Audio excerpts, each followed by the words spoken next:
केवल अगर भौतिक सुखों की प्राप्ति के लिए ही नाम जप किया जाए तो भगवान की इच्छा नहीं है। हाँ, तो दोनों काम अपने आप हो जाएंगे, भगवान की भी मिलन का संयोग बन जाएगा और लौकिक सुख भी मिल जाएंगे, पक्का लौकिक सुख मिल जाएंगे।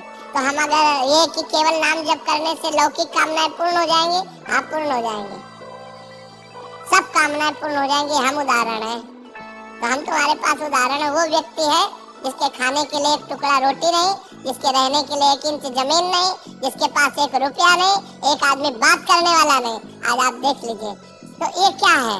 अगर हम भगवान से न जुड़े हो तो हमसे कोई राधे राधे कहे क्या? भगवान का ही तो सारा वैभव है। अगर आप ईमानदारी से भगवान का भजन करोगे तो जिन्होंने 1 सेकंड में अनंत ब्रह्मांड बना दिए वो हमारे लिए सुख की व्यवस्था क्यों नहीं कर देंगे? ये सब भगवान से ही जुड़ने से तो है। अगर हम भगवान के ना हो तो थोड़ा सोच लो, हमारे पूरे परिकर में शासन है, चाहे बच्चा हो चाहे बच्ची हो, बिल्कुल धर्म से चलो, ऐसे किसी से मत कर देना। ऐसे रख देता है तो बाबा जी हैं, भिक्षुक है। अगर ऐसे नहीं करना, जो भगवान दे दे उसी से चलना है।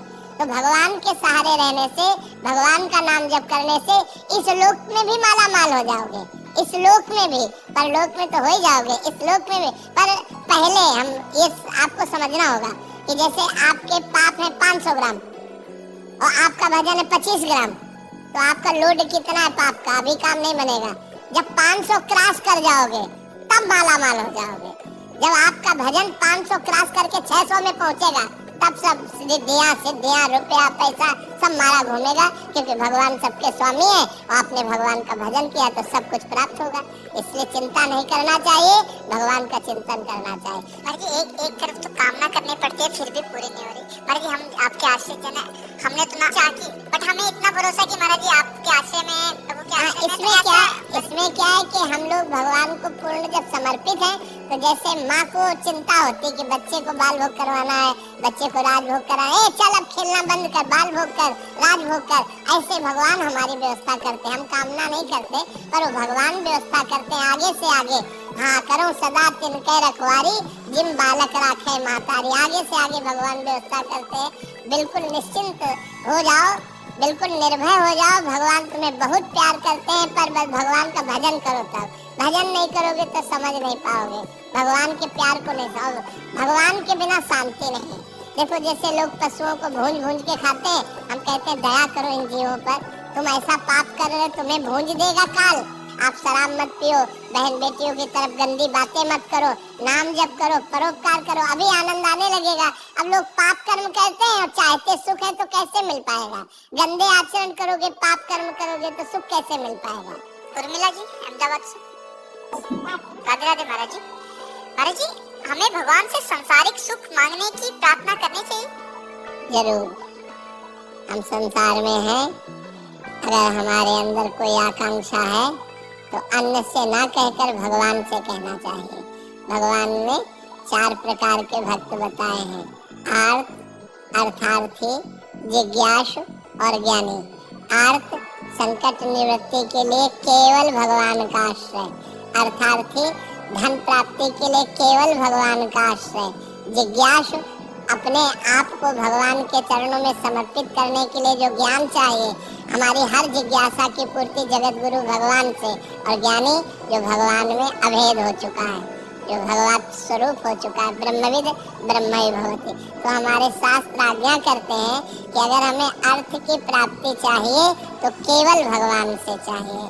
हम भगवान के ही आश्रित रहें, किसी व्यक्ति के आश्रित न रहें, और प्रयत्न करें, प्रयास करें, खूब नाम जप करें, भगवत स्तोत्रों का गायन करें, भगवत आराधना करें, और भगवान से धन चाहे तो प्राप्त हो जाएगा। पर ध्यान रहे, जब तक पाप रहेगा तब तक नहीं प्राप्त होगा। जब आपका पाप क्षय पहले करेगा नाम जप, तब आपको प्राप्ति होगी। केवल कामना करने से धन की प्राप्ति नहीं होगी। देखो पद की प्राप्ति ध्रुव जी के मन में आई तो जाकर तपस्या की मधुवन में, मथुरा में आकर तब प्राप्त हुआ। ऐसे कुछ नहीं प्राप्त हो जाता।